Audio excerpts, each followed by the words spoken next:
Hello అండి, అందరికీ welcome back to our channel. ఈరోజు అయితే బిర్యానీ చూద్దాం అనుకున్నాను సింపుల్ వేలో. ఇక్కడ చికెన్ అయితే తీసుకున్నాను ఒక హాఫ్ కేజీ. మనకు తగినంత ఉప్పు, పసుపు, కారము, ఫ్రైడ్ ఆనియన్స్, అల్లం వెల్లుల్లి పేస్టు, కొత్తిమీర, పుదీనా, పెరుగు, కొంచెం ఆయిల్ వేసేసి కలిపేసి ఒక 1 అవర్ పక్కకు పెడతాను. ఇందులో కొంచెం బిర్యానీ మసాలా కూడా బయట దొరుకుతుంది కదా, అయితే తెచ్చేసుకున్నాను. ఇంక కలిపేసి ఒక 1 అవర్ పక్కకు పెడుతున్నాను. దాంతో అప్పుడే రైస్ కూడా నానబెట్టేస్తాను. ఒక గ్లాస్ నార్మల్ రైస్ తీసుకున్నాను, ఒక గ్లాస్ బాస్మతి రైస్ తీసుకున్నాను. రెండు కలిపి వండుకుంటే బాగుంటుంది. ఒక 2 టైమ్స్ కలిపేసి పక్క పెట్టేసాను. 1 అవర్ తర్వాత ఇక్కడ సెరవ అయితే పెట్టేసి నూనె వేసి తాలింపు గింజలు, కొంచెం షాజీరా, బిర్యానీ ఆకైతే వేసేసి పచ్చిమిర్చి, ఉల్లిపాయ అయితే వేసి మగ్గనిస్తున్నాను. ఇందులో కొంచెం అల్లం వెల్లుల్లి పేస్ట్ వేసుకొని మగ్గాలి. తర్వాత ఎసురు పెట్టేసుకున్నామని సెరవ పెట్టేసి దాంట్లో కొంచెం షాజీరా, బిర్యానీ ఆకు వేసాను. కొంచెం ఉప్పు, అల్లం వెల్లుల్లి పేస్టు, కొత్తిమీర, పుదీనా అవైతే వేసేసాను. కొంచెం బిర్యానీ మసాలా కూడా వేసాను. దీంట్లో కూడా నేనైతే ఇంకా స్పైసెస్ ఏమీ వాడను, ఓన్లీ బిర్యానీ మసాలా ఒక్కటే వేస్తాను.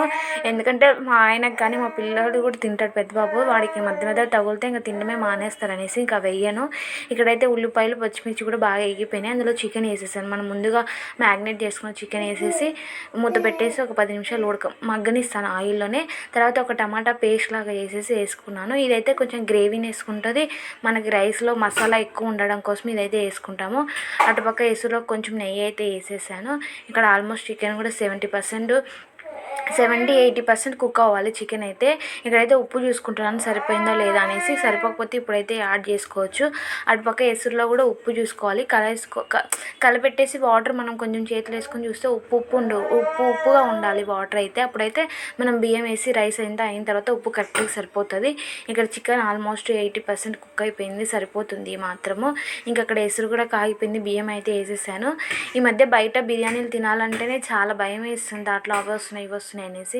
మ్యాక్సిమం మేమైతే బయట అస్సలు తినము, ఇంట్లోనే చేసుకుంటాను ఇలా ఉన్న వాటితోని. ఇలా చేయండి, టేస్ట్ మాత్రం బయట వాటికన్నా ఇంకా బాగుంటుంది బిర్యానీ అయితే.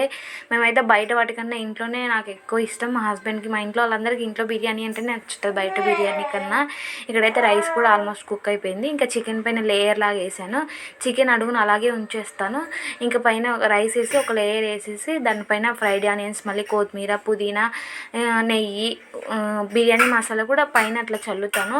తర్వాత మనకి ఫ్రైడ్ ఆనియన్స్ ఇట్లాంటివన్నీ వేసేసుకొని ఇంకా కొంచెం ఫుడ్ కలర్ అయితే వేసేస్తాను పైన. ఇంకా అన్ని లేయర్స్ వేసినాక లాస్ట్లో మనం ముందు బియ్యం ఉడకబెట్టుకున్న వాటర్ ఉంటాయి కదా, అవైతే సగం గ్లాస్ ఇలా సైడ్కి మొత్తం వేసేస్తాను. ఒక 10 నిమిషాలు దమ్ముకైతే పెట్టేస్తాను. టేస్ట్ మాత్రం చాలా బాగుంటుంది బిర్యానీ. ఇట్లా బరువు పెట్టేస్తాను. ఒక 8 నిమిషాలు 10 నిమిషాలు సరిపోతుంది. ఇది చూడండి ఎంత బాగా పొల్లుగా వచ్చిందో బిర్యానీ మాత్రం. బంద్ చేసి ఒక 10 నిమిషాల్లో ఏం మూత తెరవకుండా అలా వదిలేయండి, చాలా బాగుంటుంది. ఇదండి ఇవాళ